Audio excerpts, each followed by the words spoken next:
자, 반갑습니다. 오늘도 함께 요 세 번째 주제를 가지고 함께 나눠보도록 하겠습니다.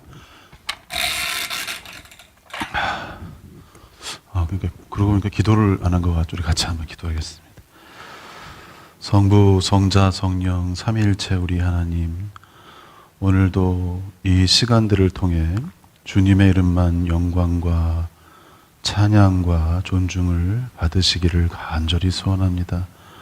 우리 안에 하나님을 하나님 되지 못하게 만드는 모든 죄악들을 예수 그리스도의 십자가의 보혈로 정결히 씻어주시고, 또한 모든 사단의 세력을 대적하여 주시고, 오직 성령님께서 이 시간, 이 공간에, 이 예배당에, 그리고 우리 성도들이 계신 각 처소에 임재하시고 다스리셔서 동일한 은혜와 능력으로 함께하여 주시옵소서.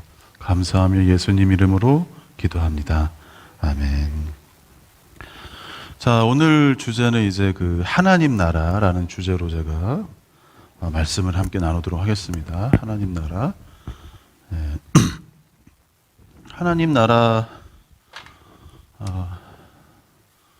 하나님 나라.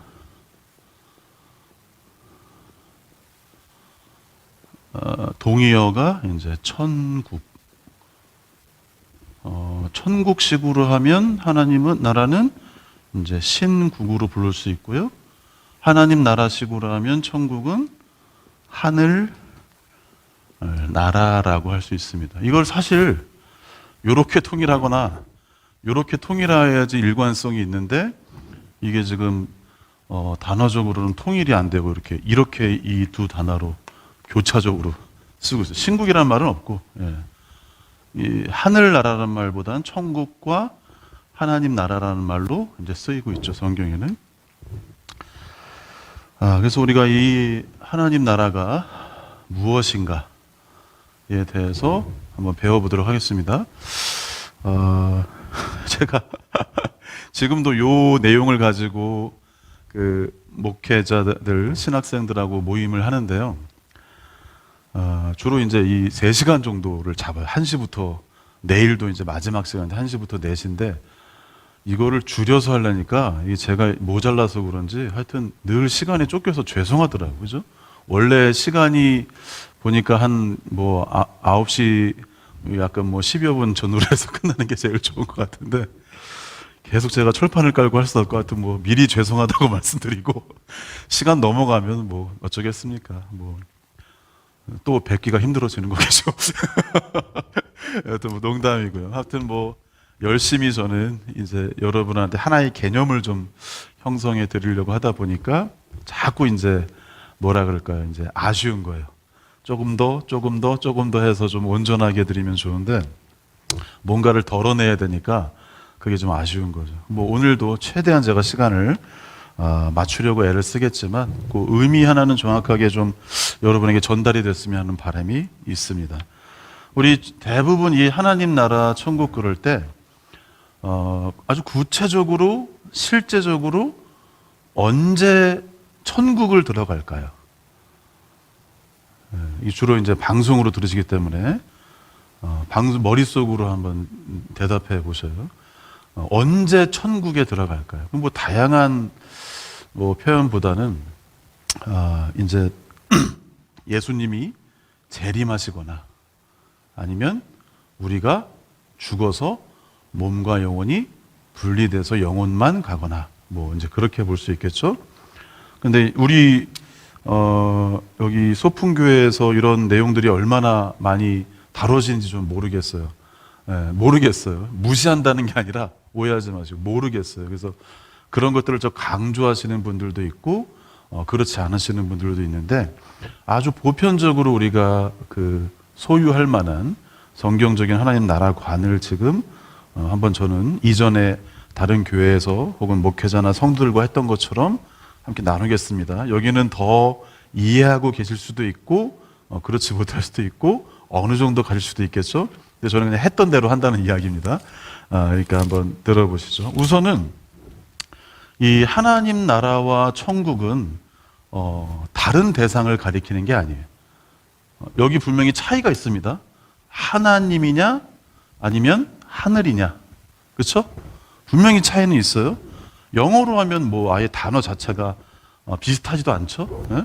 우리나라 말도 하나님, 천, 하늘이라고 해도 다른 단어죠. 영어로 하면 뭐 God 그리고 sky니까 완전 다른 단어죠. 그렇죠? 그러니까 분명히 하나님과 하늘은 같은 단어가 아니에요. 근데 저는 이걸 같다고 지금 말을 했어요. 그렇죠? 우선 이게 같은 건지 다른 건지를 이제 우리의 개인적인 견해보다는 성경을 통해 확인하는 게 좋은데, 우리 마태복음 13장 말씀을 모두 함께 한번 펴보시죠. 마태복음 13장. 13장을 주로 천국장이라 그래요. 천국장. 그러니까 구수한 천국장이 아니라 천국장. 그러니까 천국에 대한 이야기들이 굉장히 많이 나오죠. 근데 여기서 우선은 우리가 이제 평행 본문들을 볼 거예요. 평행 구절 혹은 평행 본문. 평행 본문은 뭐냐면, 예를 들어 여러분 마태복음 13장 36절부터 43절 바로 위 보면 이 가라지 비유를 설명하시다라고 하면서 연관된 본문이 위에 나오잖아요. 그렇죠? 그 위에도 그렇고, 그걸 평행 본문이라고 해요. 같은 상황에서 같은 말씀을 하신 걸 평행 본문이라고 하는데, 평행 본문에서 이 하나님 나라와 천국이 어떻게 묘사되는지를 좀 자세히 보세요. 그러니까 이게 개념적으로는 어느 정도 이해하시는 분들이 있는데 성경적으로 확인이 안 되시는 분들도 있어요. 그러니까 이런 부분을 한번 우리가 보면서 말씀을 나눠보도록 하겠습니다. 제가 본문을 31절부터 33절. 예. 여기 바로 겨자씨와 누룩비유라고 주제가 있고, 가로 열고 마가복음 4장 30절부터 32절, 누가복음 13장 18절부터 21절이 이게 평행 본문이에요. 같은 상황을 말하는. 그러니까 이건 제가 써놓은 게 아니잖아요. 그렇죠? 원래부터 있던 평행 본문을 비교해 보면서 한번 보도록 하겠습니다. 우선 31절부터 33절을 한번 여러분만 한번 읽어볼까요? 31절부터 33절 시작. 또 비유를 들어 이르시되 천국은 마치 사람이 자기 밭에 갖다 심은 겨자씨 하나 같으니, 이는 모든 씨보다 작은 것이로되 자란 후에는 풀보다 커서 나무가 되매 공중의 새들이 와서 그 가지를 깃들이느니라. 또 비유로 말씀하시되 천국은 마치 여자가 가루 서말 속에 갖다 넣어 천부 부풀게 하는 누룩과 같으니라. 그렇죠. 여기 겨자씨 비유, 누룩 비유에 대해서 말하고 있어요. 근데 뭐라 그래요? 처음에 천국은 마치. 그렇죠? 33절도 보면은 또 비유로 말씀하시되 천국은 마치. 그 우리가 우리 주일학교에서 부르는 찬양도 있잖아요. 그렇죠? 천국은 마치 그러면서 또 여기에 있는 13장에 있는 내용들 중에 어떤 걸 하긴 하죠. 물론 성경에 냉장고 차 이런 게 나와 있진 않죠. 그렇죠? 이렇게 만들어서 현대적으로 잘 적용을 한 거죠. 냉장고 팔고 또 뭐도 팔라 그래요? 주일학교를 다 야간으로 나오셨는데 왜? 냉장고 팔고 다 팔고 이제. 그런데 참 재밌게 찬양을 만들었어요. 근데 여기도 잘 보시면 천국은 겨자씨와 같다. 천국은 누룩과 같다. 이제 이렇게 말씀을 하세요. 제가 뒤에 뭘 잘못 꼈네. 자, 그러면 평행 본문을 한번 볼까요? 우리 마가복음 4장으로 한번 넘어가 봅시다. 마가복음 4장 30절부터 한번 볼까요? 마가복음 4장.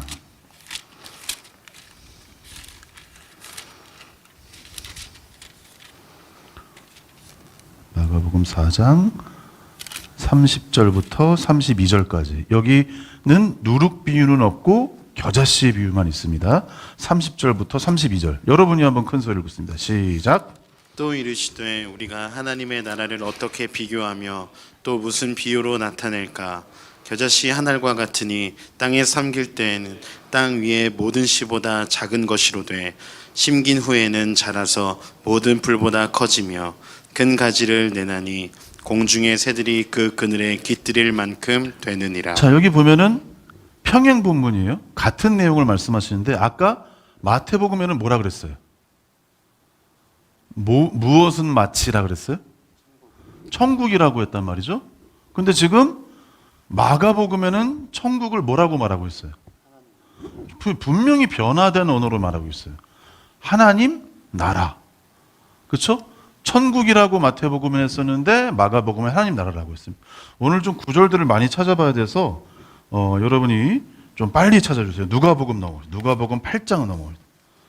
누가복음 8장 10절 말씀을 찾으신 분이 한번 큰 소리를 읽으시죠. 누가복음 8장 10절 말씀. 이르시되 하나님의 나라의 비밀을 아는 것이 너희에게는 허락되었으나 다른 사람에게는 비유로 하나니 이는 그들로 보아도 보지 못하고 들어도 깨닫지 못하게 하려 함이라. 죄송합니다. 제가 지금 다른 구절을 13장인 것 같습니다. 13장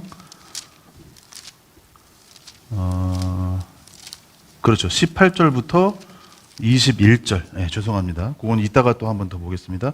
13장 18절부터 21절 한번 읽어볼까요? 시작. 그러므로 예수께서 이르시되 하나님의 나라가 무엇과 같을까? 내가 무엇으로 비교할까? 마치 사람이 자기 채소밭에 갖다 심은 겨자씨 하나 같으니 자라 나무가 되어 공중의 새들이 그 가지에 깃들었느니라. 또 이르시되 내가 하나님의 나라를 무엇으로 비교할까? 마치 여자가 가루 서말 속에 갖다 넣은 전부 부풀게 한 누룩과 같으니라 하셨더라. 그렇죠. 여기도 평행본문인 누가복음 13장에서도 이 천국이라고 마태복음에 했던 것을, 마태복음에 천국이라고 했던 것을 지금 마가복음과 누가복음에 이 겨자씨 그리고 누룩 비유에서 뭐라고 해요? 하나님 나라라고 말하고 있어요. 여기서 하늘나라라고 말한 것을 여기서는 하나님 나라라고 말하고 있습니다. 그러니까 이게 마태복음에 이런 구절을 이렇게 말하더라. 그리고 다른 구절에서 이렇게 말하더라가 중요한 게 아니라 같은 평행 본문에서 여기는 천국이라고 말하고 여기는 하나님 나라라고 말하는 게 다르다는 이야기를 지금 하고 있는 겁니다. 우리 또 한번 볼까요? 우리 마태복음으로 다시 한번 넘어오셔서 마태복음 13장 다시 한번 봅시다. 마태복음 13장 11절만 우리 같이 읽습니다. 마태복음 13장 11절 아까 읽으셨던 그것과 연관되는데 한번 읽어봅니다. 시작.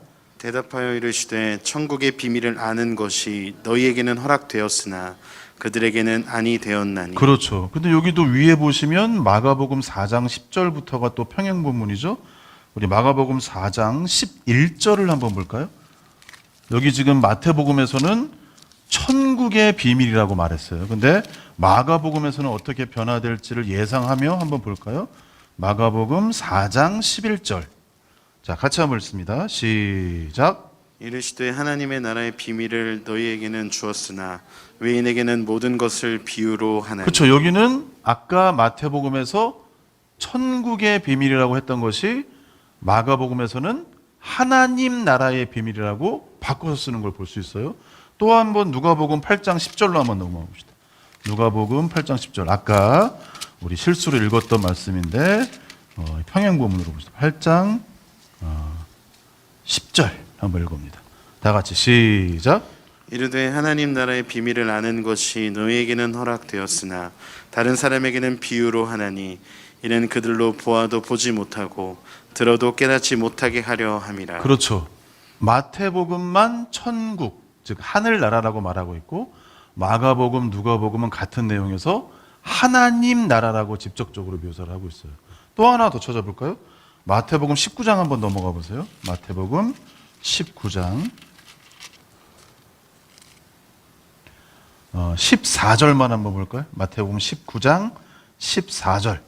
그리고 여기에 평행 본문을 한번 더 또 예상을 하며 한번 살펴보겠습니다. 마태복음 19장 14절. 자, 다 같이 읽습니다. 시작. 예수께서 이르시되 어린 아이들을 용납하고 내게 오는 것을 금하지 말라. 천국이 이런 사람의 것이니라 하시고. 자, 뭐가 이런 사람의 것이다? 천국이라고요. 천국. 그러면 또 어떻게 변화될지 예상을 하면서 마가복음 10장 14절로 한번 가봅니다. 마가복음 10장 14절. 똑같은 말씀이 어떻게 변화되어 표현되나 한번 보세요. 마가복음 10장 14절. 시작. 예수께서 보시고 노하시어 이르시되 어린아이들이 내게 오는 것을 용납하고 금하지 말라. 하나님의 나라가 이런 자의 것이니라. 그렇죠. 마태복음에서는 천국이라고 했던 것이 마가복음엔 또 하나님 나라라고 말하죠. 그럼 누가복음 18장 16절 한번 봅시다. 누가복음 18장 16절.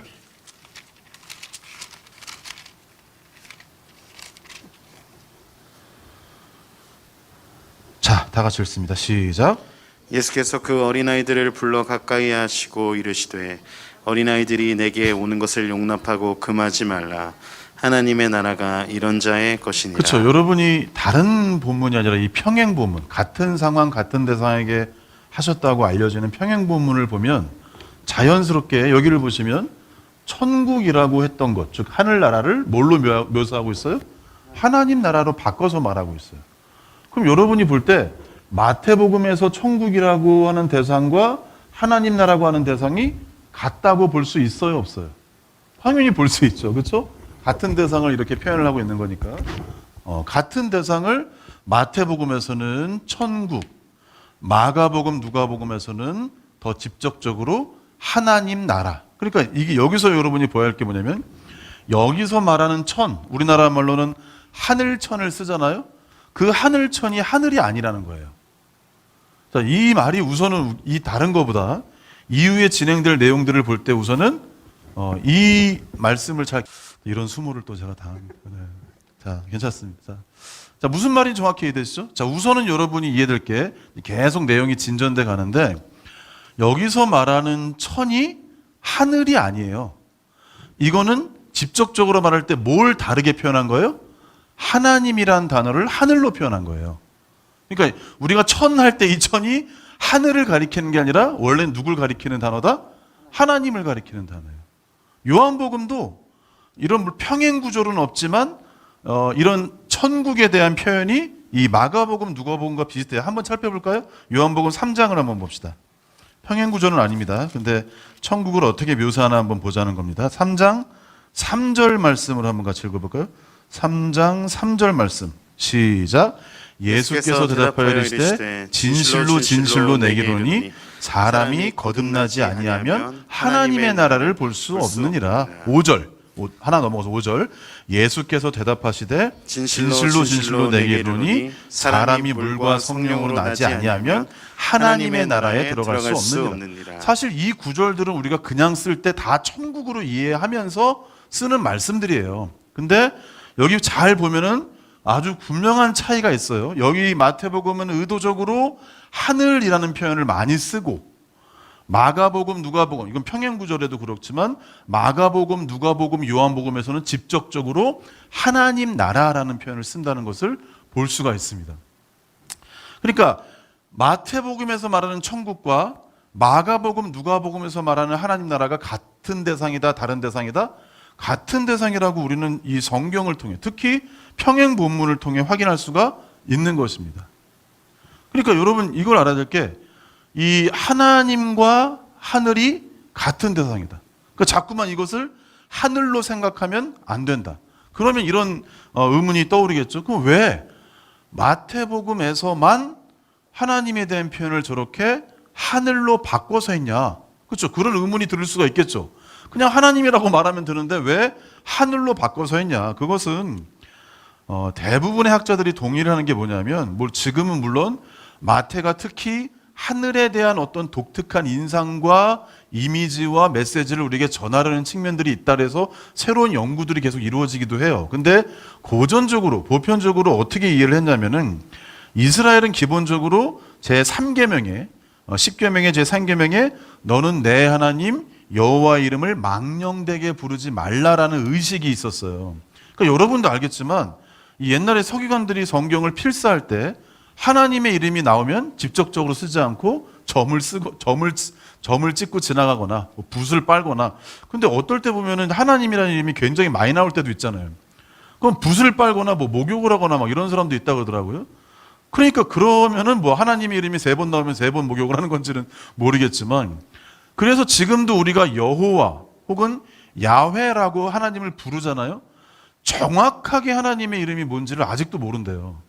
아마도 이럴 것이다 그래서 근접한 표현이 야훼예요.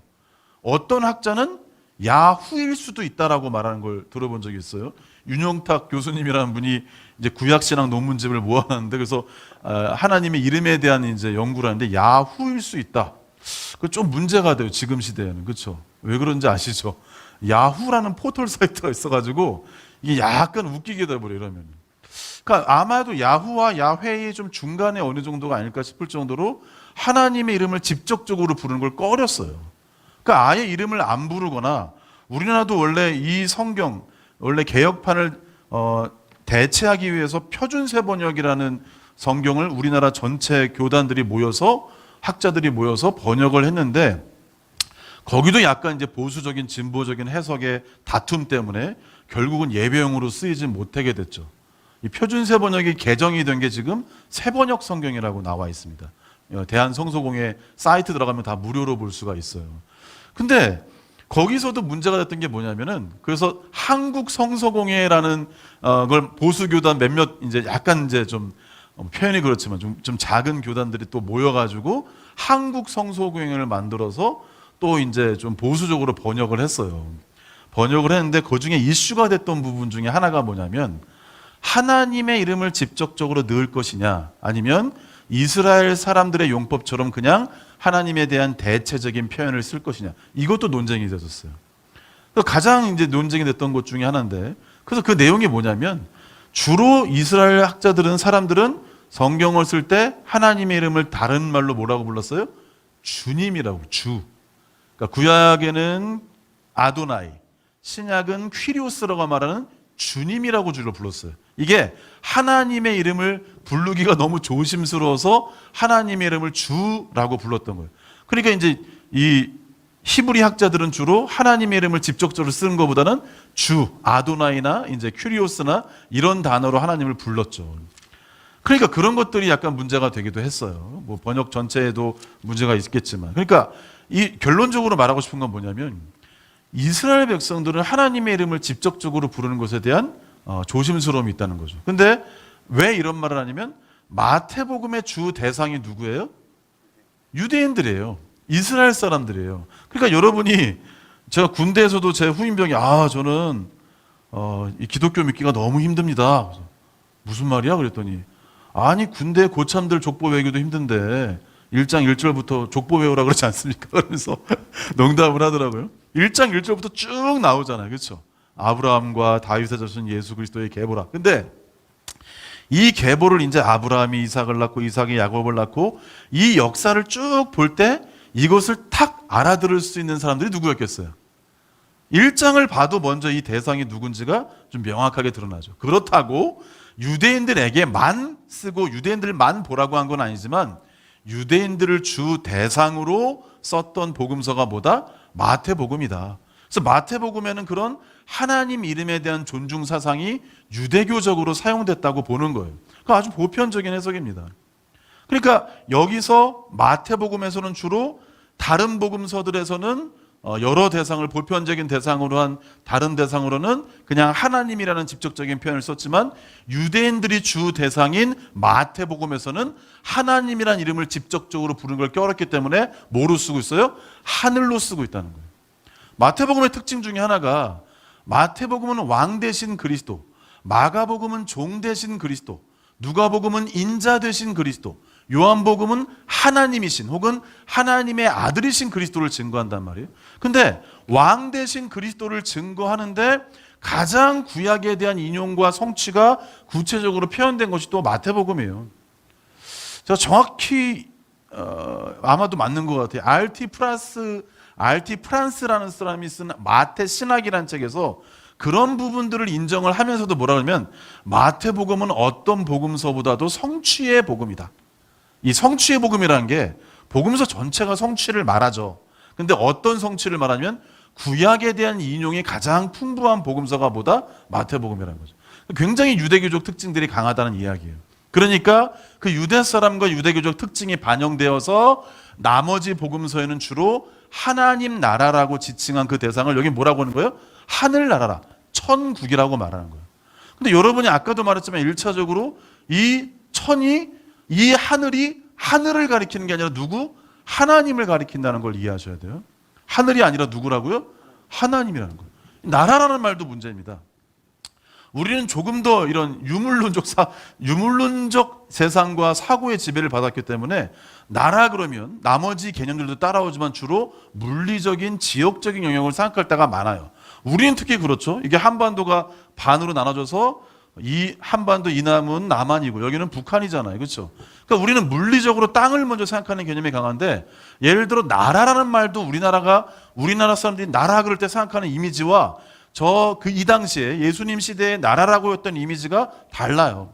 원래 구약에서도 나라 그러면 말쿠트라는 단어를 썼어요. 말쿠트, 나라. 근데 이 말쿠트의 의미가 뭐냐면 지역적인 영역적인 물리적인 특징보다 통치, 지배, 치세, 왕권, 다스림 이런 내용들을 담아서 말쿠트를 썼어요.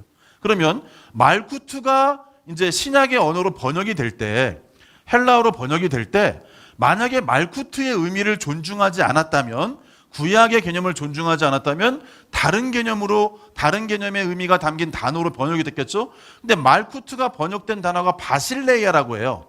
가끔 예수 믿는 분들이 이제 바실레야라는 카페도 만들어주고 그래요. 근데 바실레야라는 말도 말쿠트와 유사한 의미를 담고 있는 거예요. 통치, 지배, 다스림이라는 유사한 의미를 갖고 있는 거예요. 그러니까 우리가 나라 그럴 때 혹은 국 그럴 때 생각나는 이미지와 이 사람들, 신약 시대의 사람들, 유대인과 그 당시 사람들이 나라 그럴 때 생각하는 이미지, 다가오는 이미지가 달랐다는 거죠. 그렇기 때문에 이 천국이란 말을 푼다면, 성경적으로 본다면 하나님의 다스림이라는 거예요. 나라가 자꾸 지역적인, 영역적인, 물리적인 개념을 먼저 생각하지 마시고 그게 뒤에 따라오기는 하죠, 당연히. 우리도 물리적인 개념을 먼저 생각을 해도 이런 추상적인 지배, 통치, 다스림의 개념이 당연히 따라오죠. 하지만 이 당시에 나라 그러면 그런 우리가 보기엔 조금 더 추상적인 개념을 더 먼저 생각했어요. 통치, 지배, 다스림. 그러면 우리가 천국이라고 불렀던 이 말의 원래 성경적 의미는 뭐냐면 하나님의 통치라는 말이에요. 혹은 하나님의 다스림이라는 말이 천국의 원래 의미예요. 약간의 변화가 있죠?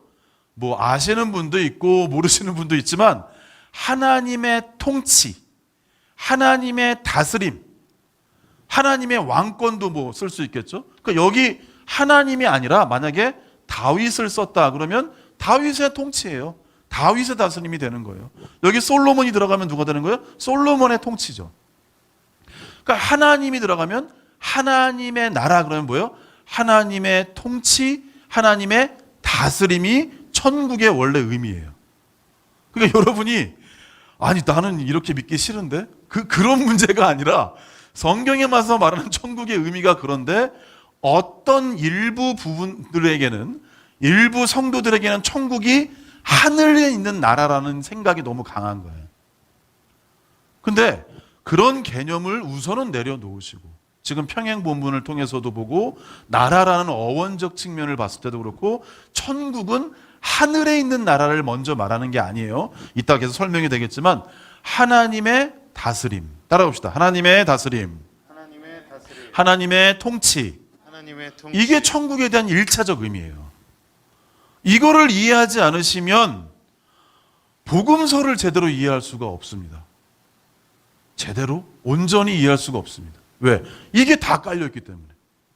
근데 감사한 말씀이 있어요. 볼 때마다 감사해요. 제가 이걸 수십 번 전했을 거 아닙니까? 근데 볼 때마다 감사한 구절이 있는데 여러분도 보면 함께 감사하게 될 거예요. 마태복음 19장으로 한번 넘어가 봅시다. 마태복음 19장을 보면 너무 감사한 말씀이 있어요. 물론 내용도 감사하지만 표현도 감사해요. 19장 23절, 24절을 한번 보시죠. 19장 23절, 24절. 여러분이 한번 읽어주세요. 시작. 예수께서 제자들에게 이르시되 내가 진실로 너희에게 이르노니 부자는 천국에 들어가기가 어려우니라. 잠깐만요. 자, 여기 보면은 부자는 어디에 들어가기 어렵다? 천국. 그렇죠. 이건 마태의 아주 기본적인 표현이에요. 그렇죠? 앞에 말했던 것처럼. 그런데 그 뒷절을 한번 보시면 같이 시작. 다시 너희에게 말하노니 낙타가 바늘귀로 들어가는 것이 부자가 하나님의 나라에 들어가는 것보다 쉬우니라. 자, 마태조차도 제가 알기로, 물론 성경을 더 많이 보시는 분들은 모르겠지만 제가 본 경우로는 이 같은 내용의 두 단어가 함께 쓰이는 건 이 구절밖에 없어요. 복음서 전체에. 그것도 마태는 주도적으로 뭐라고 썼어요? 천국이라고 썼어요. 그러니까 여기서도 당연히 익숙하게 부자는 어디에 들어가기가 어렵다? 천국에 들어가기가 어렵다. 근데 아무렇지도 않게 다음 절에는 다시 너희에게 말하노니 낙타가 바늘기로 들어가는 것이 부자가 어디? 하나님의 나라에 들어가는 것보다 쉬우니라면서 천국이라는 표현을 뭘로 바꿨어요? 하나님의 나라로 바꿨어요. 그러니까 이게 마태복음, 마가복음, 누가복음의 평행 본문을 보면서도 증명이 되지만 마태 스스로도 천국과 하나님 나라를 다른 대상으로 해석하고 있지는 않는다는 것을 우리가 이 구절을 통해서도 볼 수 있다는 겁니다. 이거 너무 명쾌하지 않습니까? 그러니까 여러분 함께 감사하게 되잖아요. 그렇죠? 이거 뭐 제가 혼자 찾은 건 아니지만 너무 감사한 말씀이에요.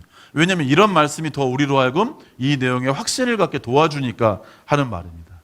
그러니까 마태조차도 하늘나라, 그러니까 여기 근데 천국이라고 말했으면 사실 신국이라고 표현한 게 맞는데 여기는 한자, 여기는 우리말 이렇게 바꿔서 썼어요. 뭐 하나님 나라는 말이 더 온전한 의미를 던져주긴 하죠. 그러면 그냥 하늘나라, 하나님 나라라고 말하는 게 더 좋을 것 같기도 해요.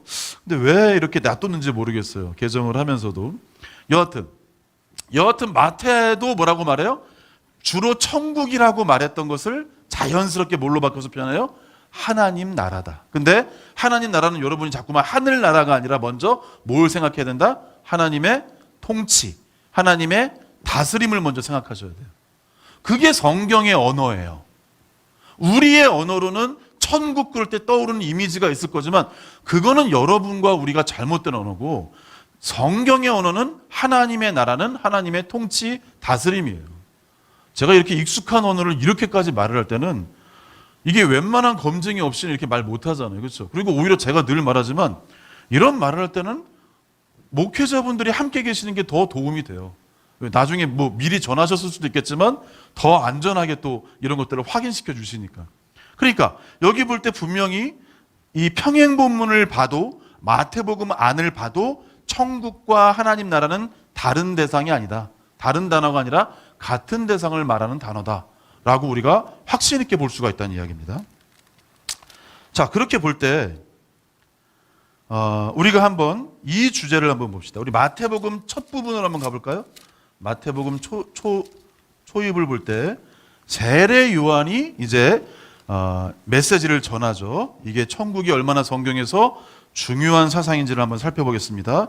세례 요한의 메시지를 한번 볼까요? 3장 1절, 2절. 이제 이 말씀은 중요한 게 구절은 짧지만 세례 요한의 메시지의 전체성을 주제적으로 담아놓은 말씀이에요. 1절, 2절 한번 읽어봅니다. 시작.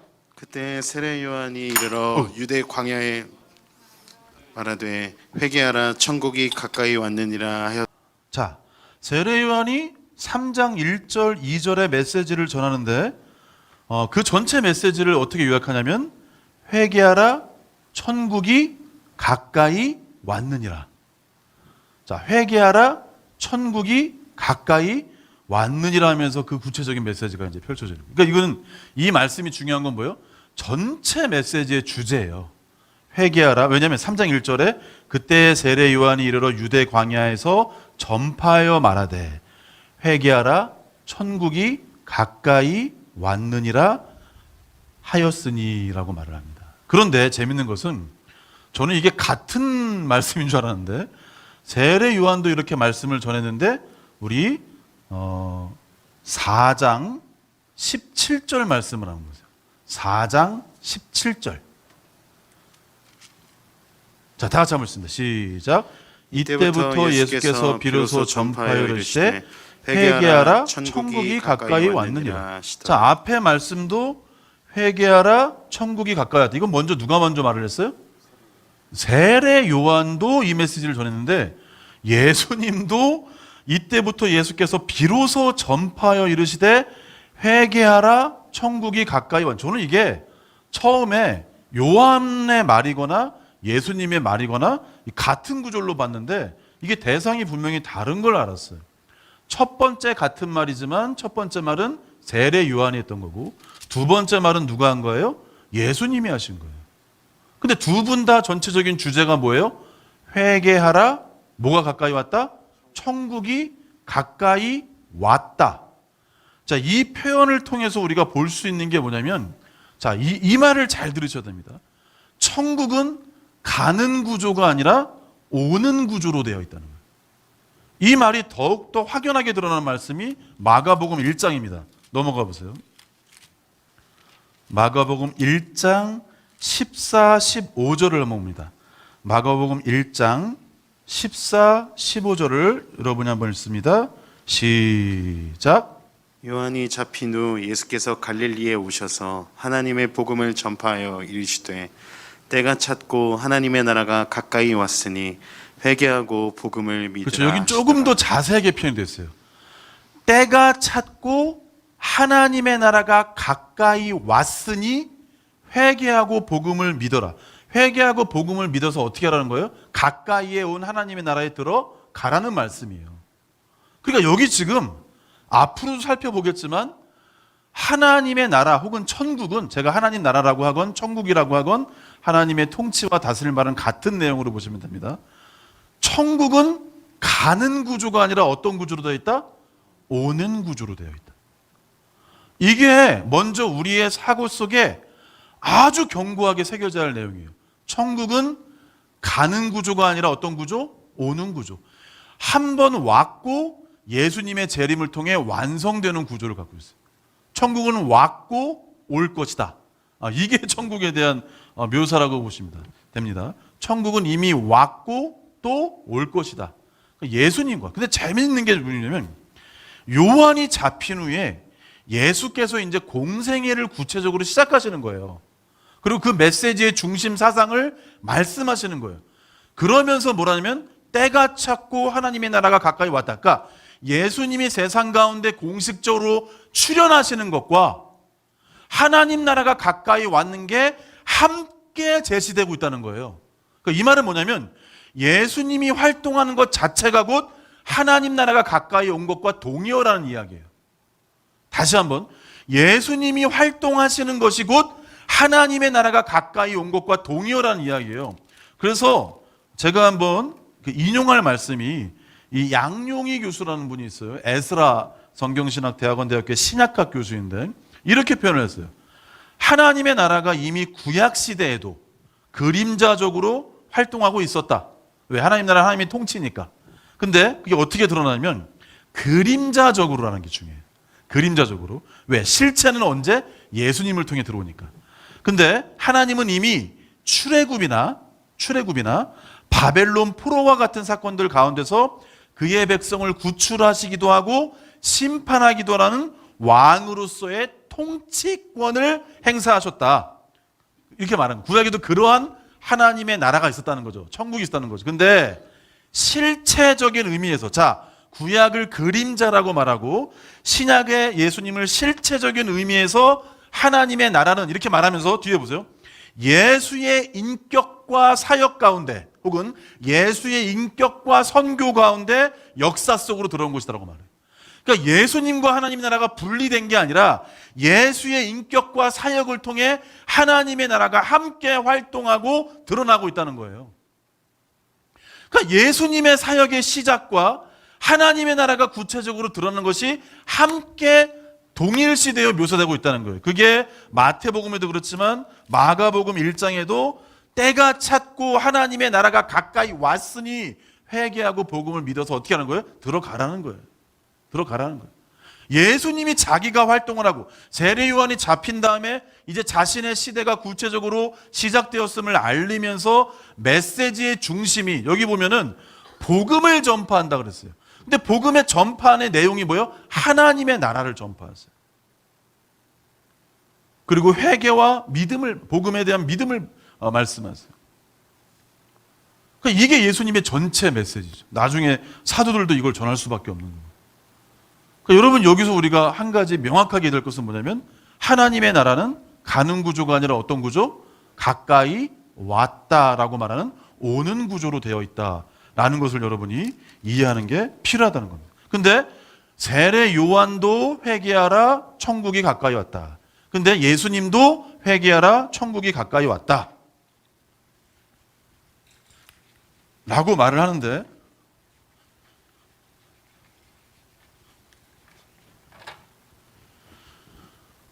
세례 요한도 그리고 예수님도 회개하라 천국이 가까이 왔다라고 두 분이 다 같이 말씀을 하셨어요.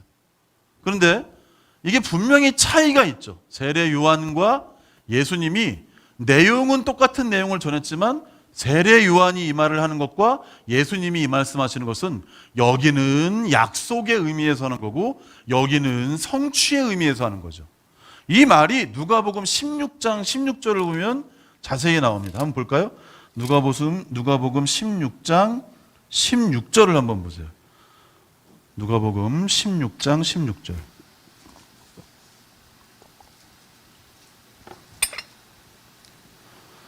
자, 다 같이 한번 읽습니다. 시작.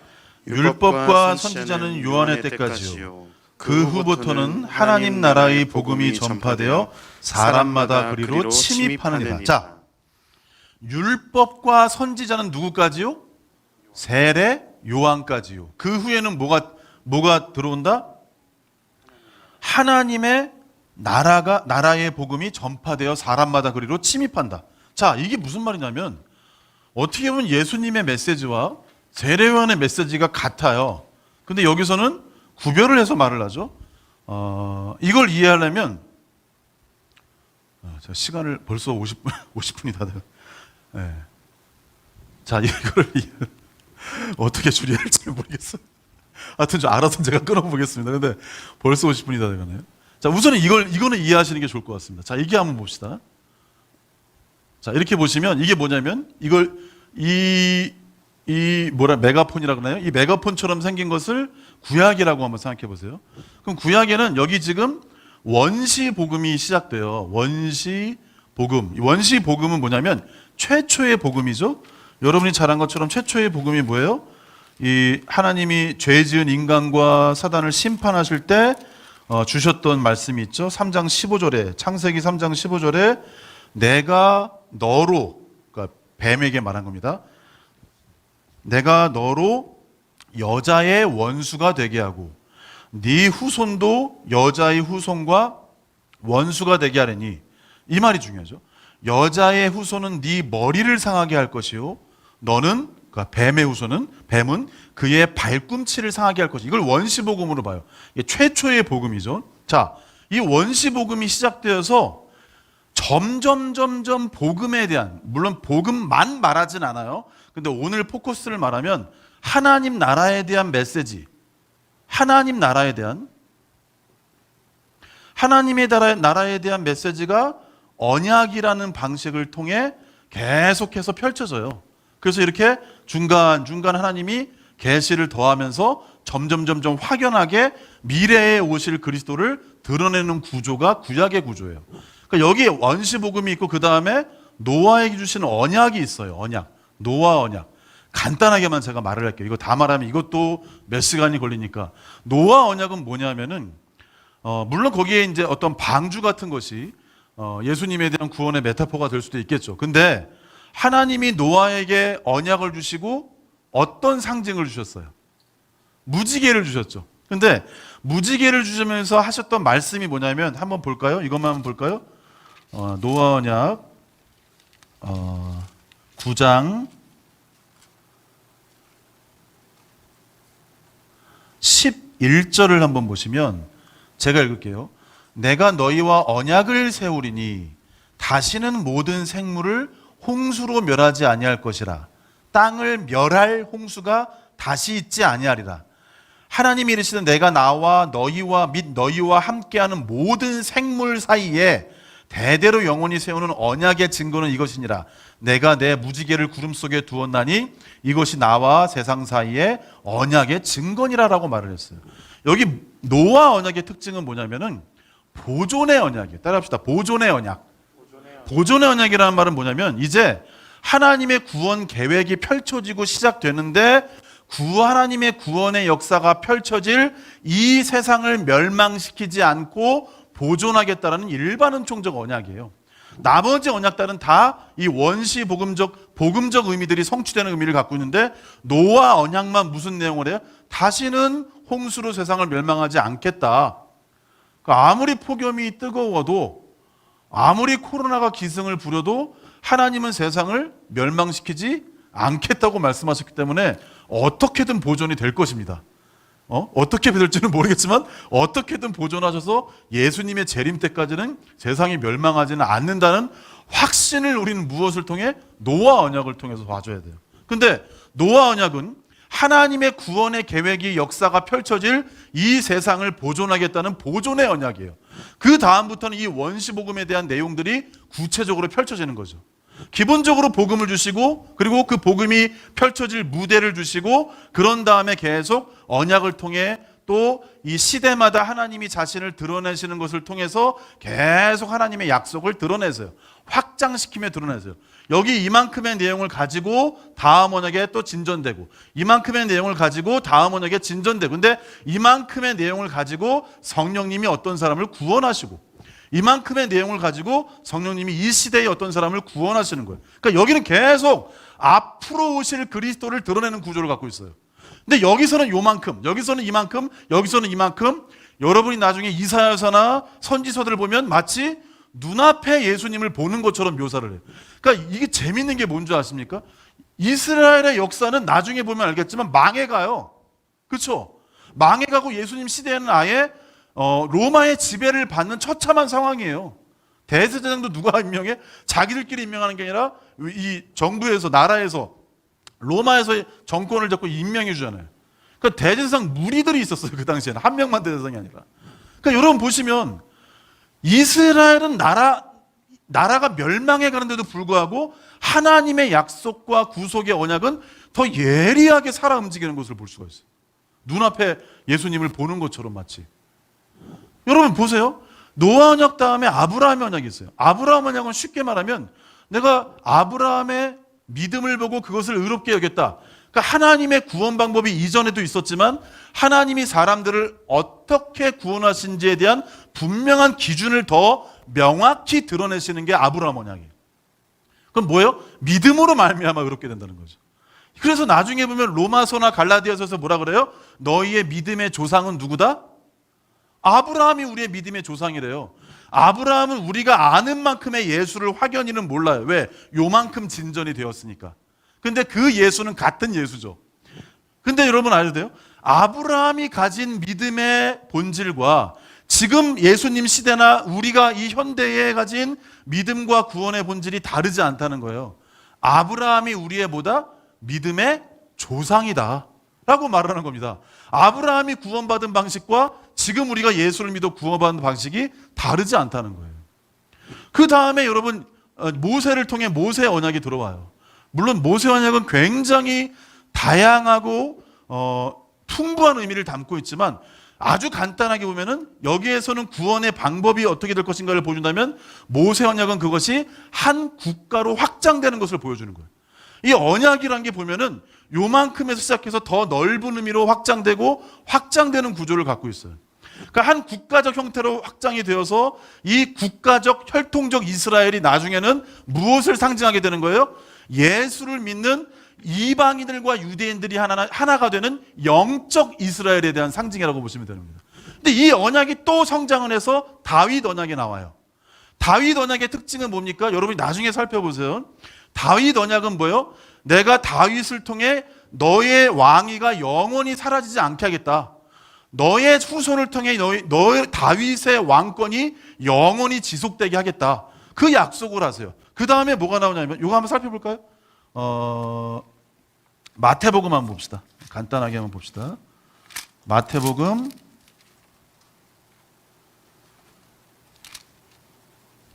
누가복음 봅시다. 누가복음 죄송합니다.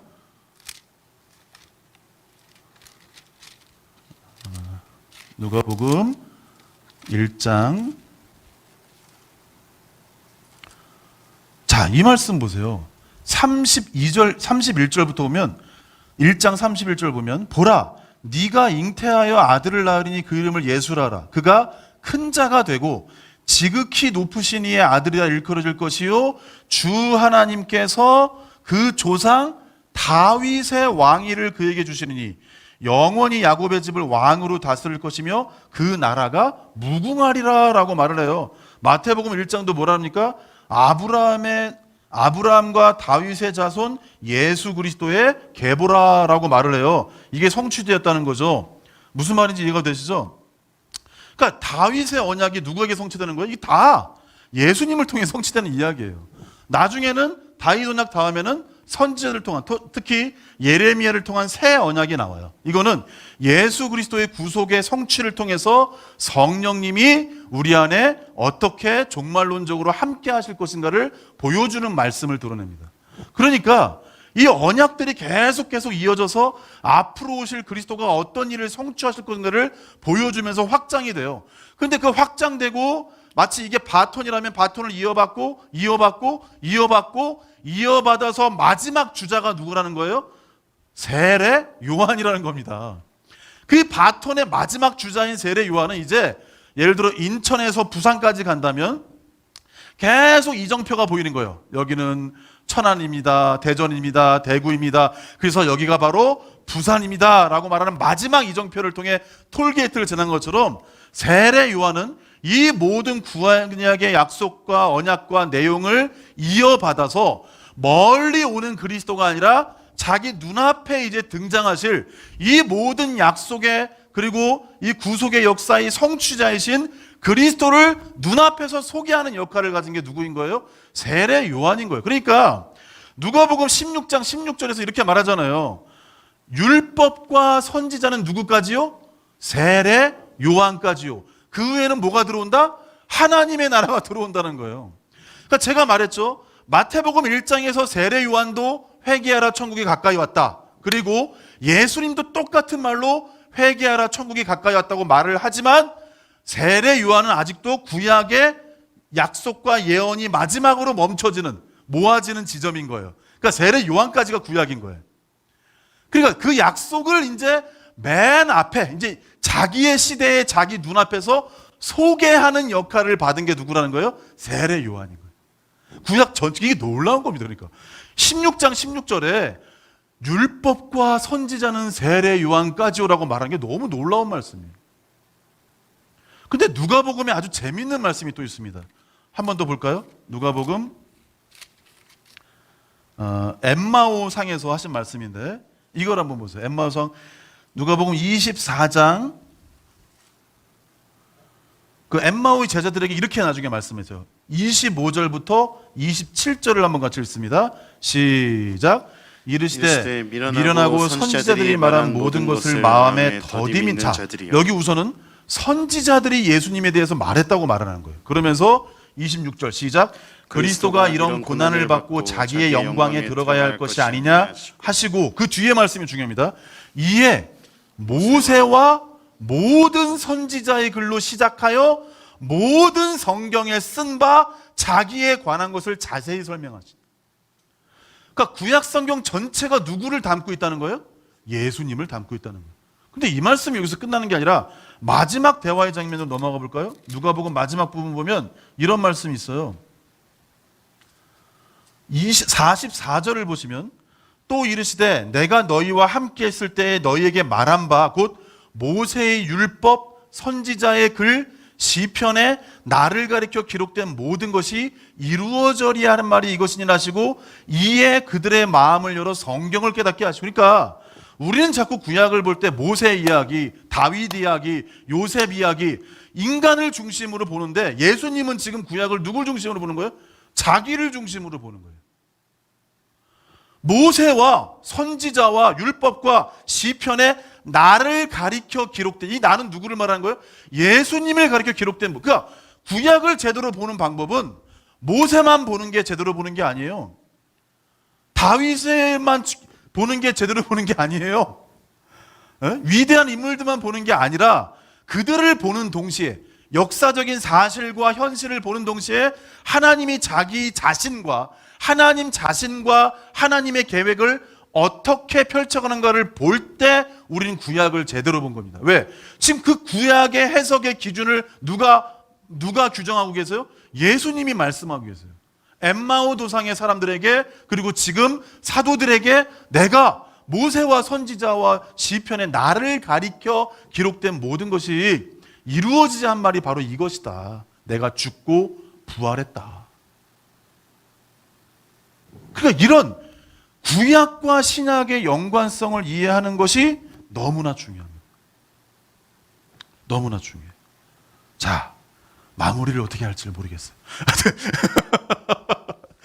이것도 굉장히, 여러분도 아시겠지만, 아시는 분도 있겠지만 너무 중요해요. 이걸 굉장히 간단하게 추려서 말씀드려요. 근데 이 실체는 예수님이 오시는 것, 곧 예수님이 오시는 것과 또 뭐예요? 하나님의 통치가 더 선명하게 드러나는 것.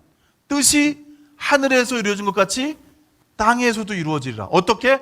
자기 아들이 이 땅에 들어옴으로써. 그러니까 요한복음 1장 1절에 제가 말했잖아요. 요한복음 1장 1절에 태초에 말씀이 계시니라. 이거는 이 태초에는 세상이 만들어진 이후가 아니라 이전이에요. 그러니까 영원 세계를 말하는 거예요. 아무도 없는. 태초에, 왜냐하면 창조는 3절부터 나와요. 만물이 그로 말미암아 지은 바 되었으니.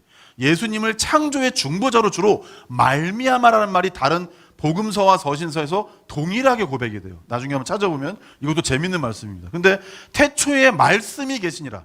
아무것도 없는 세계에 말씀이 있다. 이 말씀이 누구와? 하나님과 함께 계시니 이 말씀은 곧 하나님이시다라고 말했는데, 이 말씀이신 하나님이 14절에 교환곡에 마치 클라이맥스처럼 이런 말씀이, 말씀이 육신이 되어 우리 가운데 거하심에, 하나님 이겨면하셨던 선재한 하나님이셨던 말씀이 육신을 입고 우리 가운데 왔다. 이게 저번 주까지 제가 한 말이에요. 근데 이거 중요해요. 아까 뭐라 그랬어요?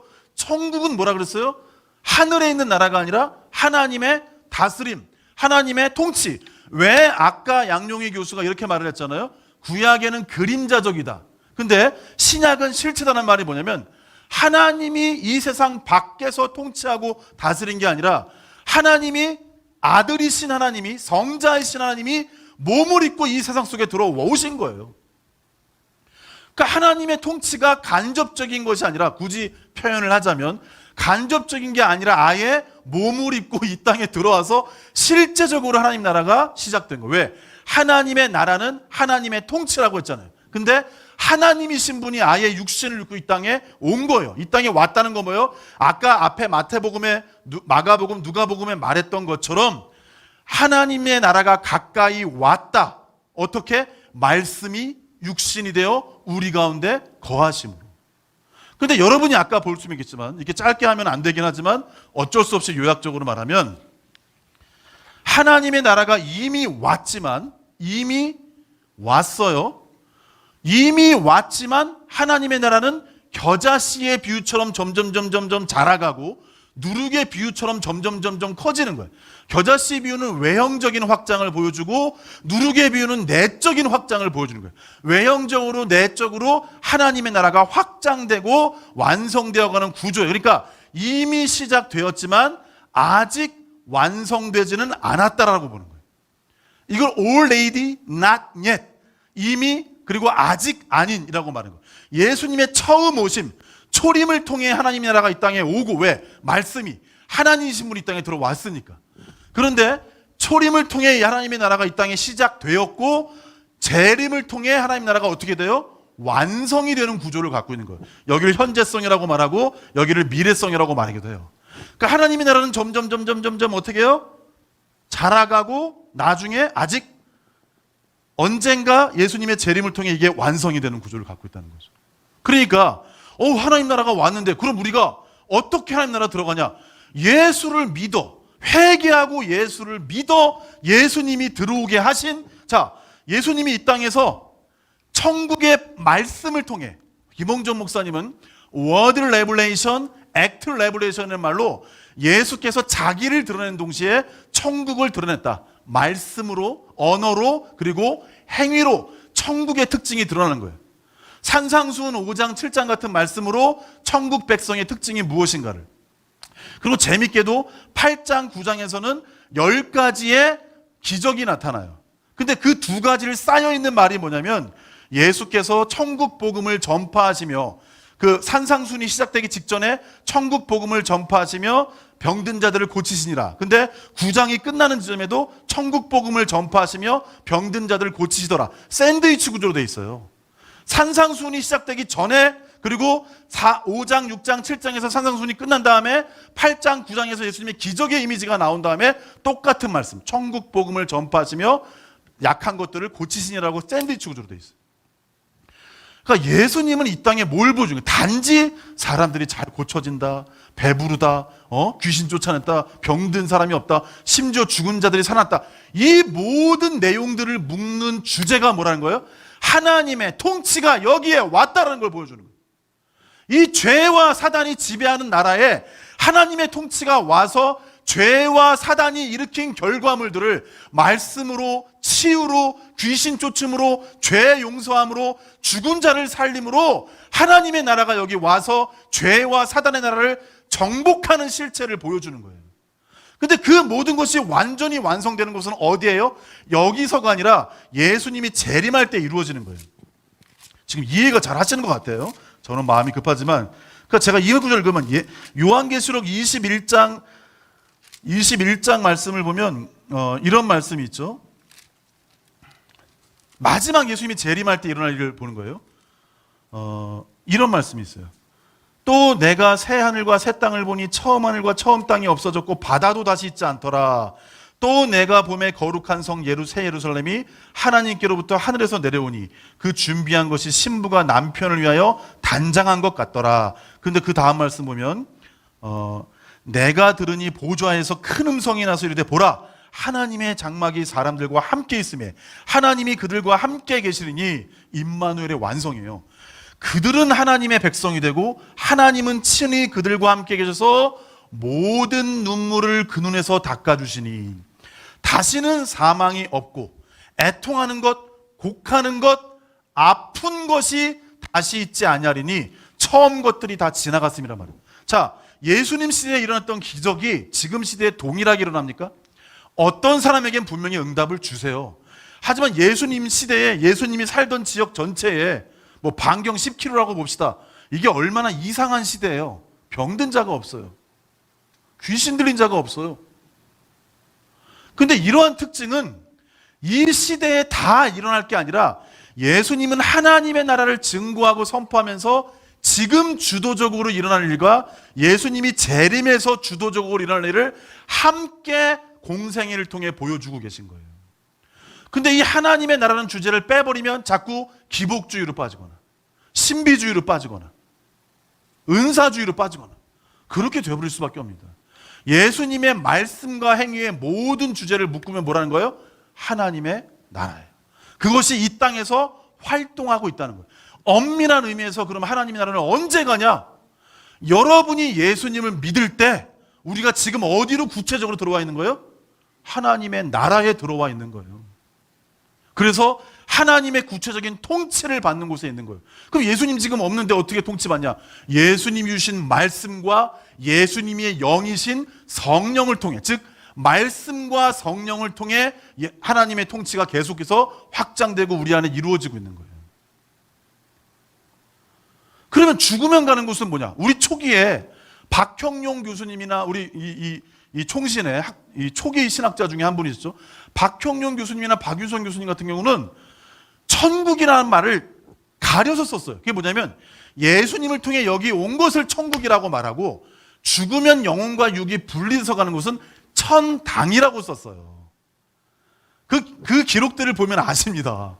이제 뭐 교회학이나 이런 거 보면 천국은 여기 예수님을 통해 온 것을 천국이라고 하고 죽으면 영혼이 가는 곳은 뭐다? 천당이라는 단어로 바꿨었어요. 근데 이걸 제대로 이해하지 못한 그 제자들이 이 말을 그냥 같은 말인 줄 알고 병합을 시켜버린 게 문제였죠.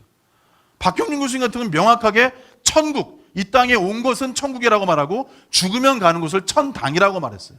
그러니까 이미 그런 작업을 소중히 해놓으셨기 때문에 이게 옛날에 이제 목회와 신학인가에서 양용희 교수와 이승구 교수님, 지금 합신의 조직신학 교수님이죠. 그 두 분이 하나님 나라에 대한 대담을 한 게 있어요. 인터넷 쳐보면 나오지만 그런 표현들을 너무 잘해 놓으셨어요. 천당이라고 해도 괜찮고 하늘이라고도 해도 괜찮고 낙원이라고도 괜찮고. 근데 천국은 어디예요? 이 땅에 예수님을 통해 들어온 것을 천국이라 혹은 하나님 나라라고 말한 거예요. 하나님의 통치라고 말한 거예요. 자, 이거 하나만 살펴볼까요? 제자들의 모습을 한번 보고 오늘은 마칩시다. 이 정도만 해도 기초적인 내용들이 잘 전달이 된 것 같습니다. 여러분이 이미 잘 알고 있을 수도 있고요. 우리 사도행전 말씀 볼까요? 사도행전 1장 3절 말씀을 한번 봅니다. 1장 3절. 사도행전 1장 3절 시작. 그가 고난받으신 후에 또한 그들에게 확실한 많은 증거로 친히 살아계심을 나타내사 40일 동안 그들에게 보이시며 하나님 나라의 일을 말씀하시니 예수님은 승천하시기 직전까지 하나님 나라의 일을 말씀하세요. 그렇죠. 우리가 이 구절을 주로 1장 8절에 포커스를 많이 맞춰서 1장 8절이 포커스 맞추는 것도 맞습니다. 사도행전 전체의 요약과도 같은 말씀이니까요.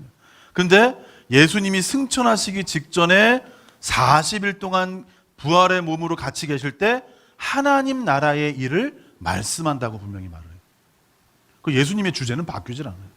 그러면 제자들은 어떨까요? 제자들이 어떤 메시지를 전하나 한번 볼까요? 우리 사도행전 8장을 한번 봅시다. 8장 12절 시작. 빌립이 하나님 나라와 및 예수 그리스도의 이름에 관하여 전도함을 그들이 믿고 남녀가 다 세례를 받으니. 그렇죠. 여기도 하나님 나라와 및 예수 그리스도라고 말해요. 제자들도 아주 풍요롭게 이렇게 나오진 않고 주로 사도행전에서는 예수의 이름을 전하는 게 주목이 되어 있어요. 그렇게 보는 게 잘못되진 않지만 군데군데 그들의 전체의 메시지의 특징을 이렇게 묘사합니다. 이 한 구절만이 아니에요. 조금 넘어가서 바울의 사역으로 봅시다. 19장으로 넘어가 봅시다. 19장 8절 한번 보세요. 시작. 석 달 동안 담대히 하나님 나라에 관하여 강론하며 권면하되 라고 말합니다. 하나님 나라에 가서 얘기하고 또 누구를 전해요? 당연히 예수의 이름을 전하죠. 그러니까 17절 보면 에베소에 사는 유대인과 헬라인들이 다 이 일을 알고 두려워하며 주 예수의 이름을 높이고. 그러니까 빌립이 그런 것처럼 하나님 나라와 예수 이름이 함께 복음으로 드러나는 거예요. 또 있습니다. 20장 24절 넘어볼까요? 20장 24절 한번 봅시다. 24, 25절을 같이 읽습니다. 시작.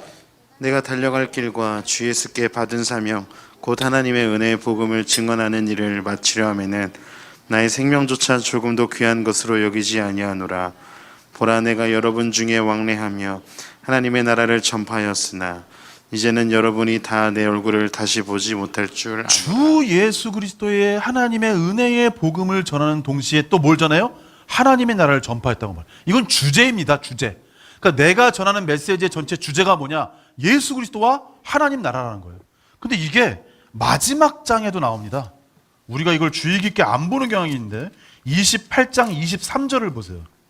28장 23절 시작. 그들이 날짜를 정하고 그가 유숙하는 집에 많이 오니 바울이 아침부터 저녁까지 강론하여 하나님의 나라를 증언하고 모세의 율법과 선지자의 말을 가지고 예수에 대하여 권하더라.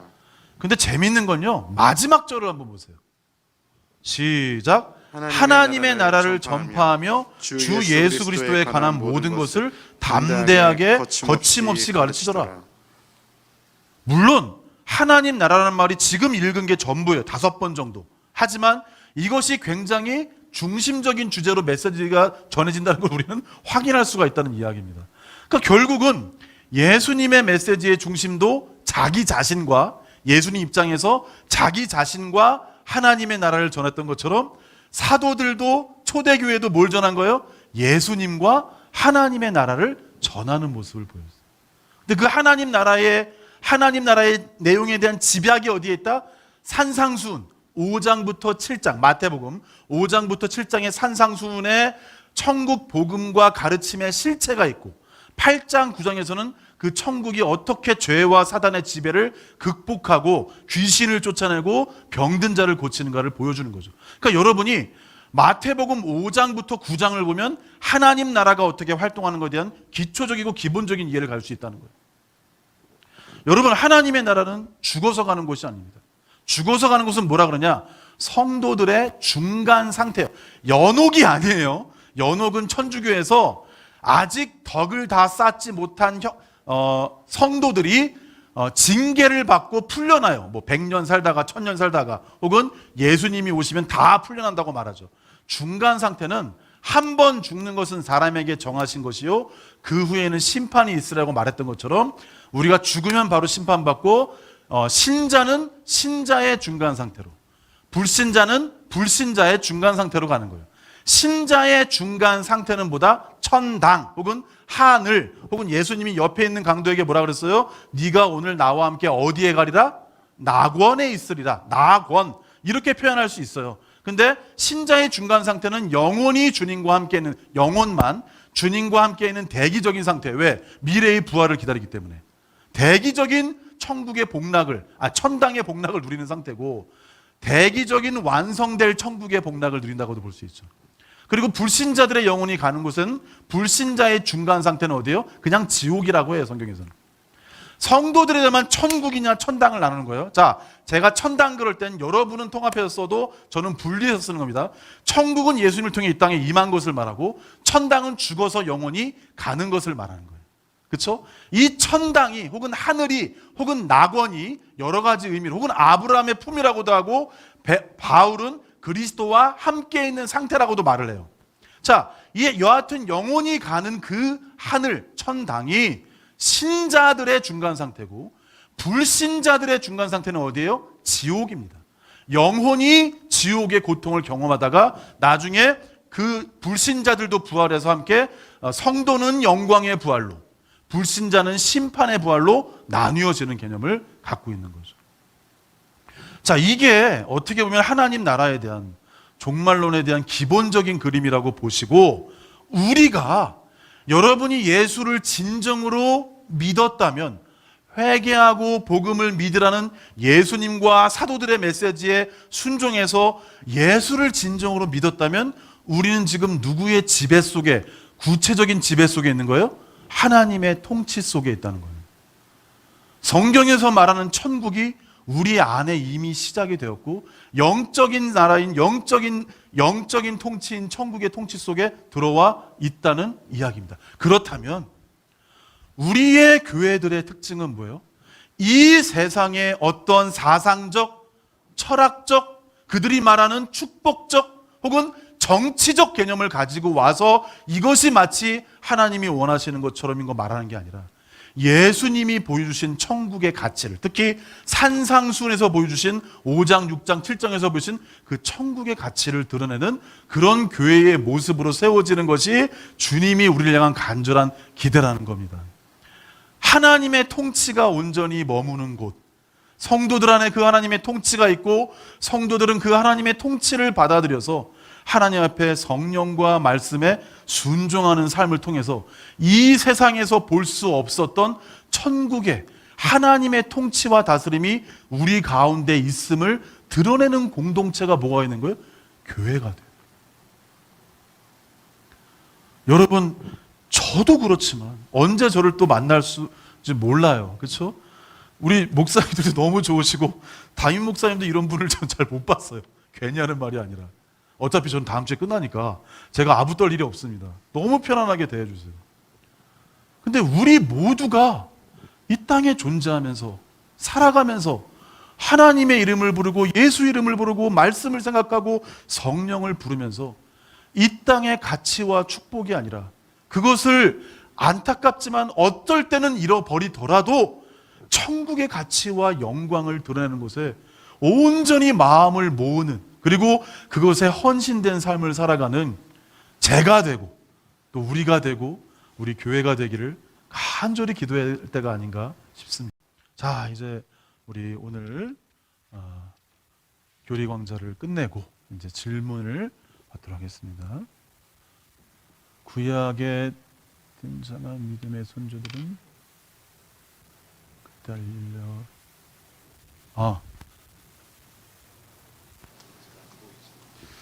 네, 제가 읽겠습니다. 구약에 등장한 믿음의 네네네. 선조들은 메시아에 대한 구속 언약을 하나님이 그때 알려주신 만큼만 알고 있었다고 이해하면 되나요? 아브라함의 메시아 이해와 다윗의 메시아 이해가 달랐다고 생각하면 되나요?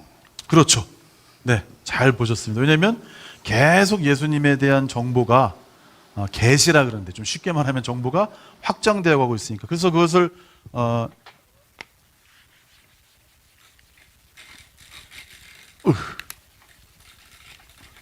어디가 자꾸 그것을 이제 제가 말했죠. 아까 이 메가폰 구조로 보면 요만큼, 요만큼, 요만큼, 요만큼, 나중엔 예수님 이런 것처럼 여기는 요만큼이죠. 여기는 요만큼. 그러니까 어떤 분들은 여기를 지나치게 막 이게 신약에서 말하는 모든 것 말하다. 그걸 이승구 교수님 같은 분들은 시기상조라 그러는 거예요. 시기상조. 너무 일찍 신약의 모든 내용들을 갖다 붙이면 안 된다. 그 시대에 계시된 만큼. 근데 이 내용을 이렇게 자라가는 구조를 뭐라 하면 점진적 계시라 그래요. 점진적 계시는 이거와 같아요. 여기 씨앗이 심어지고 묘목이 되고 점점 나무로 커가는 거죠. 나무로 커가는데 그 크는 과정은 이만큼, 나중엔 이만큼, 나중엔 이만큼, 나중에는 실체가 예수님이 들어오는 거죠. 그래서 그만큼의 계시를 가지고 성령님이 믿게 하셨다. 근데 이런 말씀도 제가 쑥쑥 넘어가긴 했지만 베드로전서 1장 11절을 보면 이런 말씀이 있어요. 10절부터 보면 이 구원에 대하여는 너희에게 임할 은혜를 예언하던 선지자들이, 구약의 선지자들이 연구하고 부지런히 살폈는데 이 말씀 중이에요. 자기 속에 계신 그리스도의 영이, 그러니까 구약의 선지자들의 영을 뭐라고 말해요? 그리스도의 영이라고 말해요. 그러니까 구약의 선지자들이 다른 얘기를 하는 것 같지만 누구를 증거하고 있다? 그리스도를 증거하고 있다고 말하는 거예요. 미리 증언하여 누구를 또한 어떠한 때를 지시하는지 상고하니라 라고 말하면서 이 섬긴 바를 자기를 위한 것이 아니요 너희를 위한 것임이 계시로 알게 되었으니 이것은 하늘로부터 보내신 성령을 힘입어 복음을 전하는 자들로 이제 너희에게 알린 것이요 천사들도 살펴보기를 원한다. 자, 이게 중요한 게 뭐예요? 구약의 선지자들에 있었던 영, 그리고 지금 복음을 전하는 자들에게 있던 영이 어떻다고 말해요? 다른 영이 아니라 누구를 드러내요?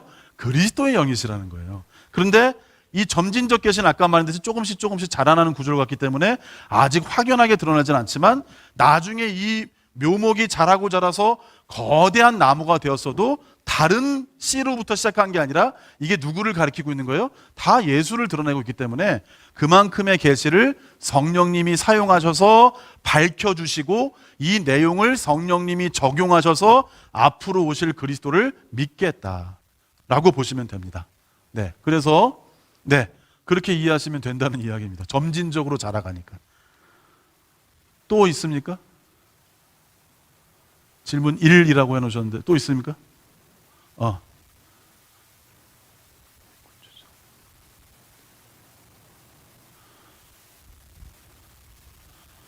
천당의 구체적 안내와 말씀의 안내의 길레잡이를 크게 여하튼 제가 이 질문 자체가 제가 누가 하신 건지 모르기 때문에 좀 질문 자체가 잘 이해되진 않지만 그러니까 그걸 다 말하면 이제 시간이 너무 부족해요. 근데 지금 이거를 말하는 겁니다. 지금 제가 죽었어요. 여기 제가 죽으면 당연히 몸과 영혼이 지금은 하나였다가 분리가 돼서 몸은 무덤에 묻히고 영혼이 가는 것이 뭐라 그러는 거예요? 천당. 이 천당을 뭐라 그러냐면 신학적 용어를 쓰는 겁니다. 저만 쓰는 용어가 아니에요. 천당을 신자들 혹은 성도들의 중간 상태라고 보는 거예요. 근데 여기서 예수님을 안 믿는 사람은 어디 가요? 중간 상태를 가는데 어디를 가는 거예요? 지옥을 누가 가는 거예요? 영혼이 가는 거예요. 근데 여기서 조심해야 될 게 뭐냐면 이제 베레아 쪽에 이제 이단들, 우리 인천에도 지금 이초성 목사라고 예수중심 교회가 있잖아요. 저희 집에서 10분 거리예요. 저희 집 웃긴 게 이쪽으로 가면 그루밍 성폭행, 이쪽으로 가면 기도해 줬는데 DNA가 기도로 넘어갔다라고 말해서 아빠 됐다고 말하는 목사, 저쪽으로 가면 예수중심 교회 이초성 목사, 아주 그냥 트라이앵글을 이루고 있는 아주 중요한 동네입니다. 근데 여러분 잘못 이해하시는 분이 혹시, 왜냐하면 제가 저번에 사역했던 교회에서 우리 동네 예수중심교회 이초성 목사 이단교회를 지나가는데 아우 저 교회 이단교회예요 장로님 저를 태워주셨거든요. 그랬더니 이분이 아우 아니에요 저분 훌륭한 목사님이세요. 잘못하시나? 저분 김기동 목사라고 베레 아카데미 쪽 이단이에요. 그러니까 아니라고 훌륭한 목사라고. 들어보니까 실제로 어떤 경험을 하신 거예요. 여기 말한 게 뭐냐면 거기는 안 믿는 사람이 불신자가 죽으면 어떻게 된다?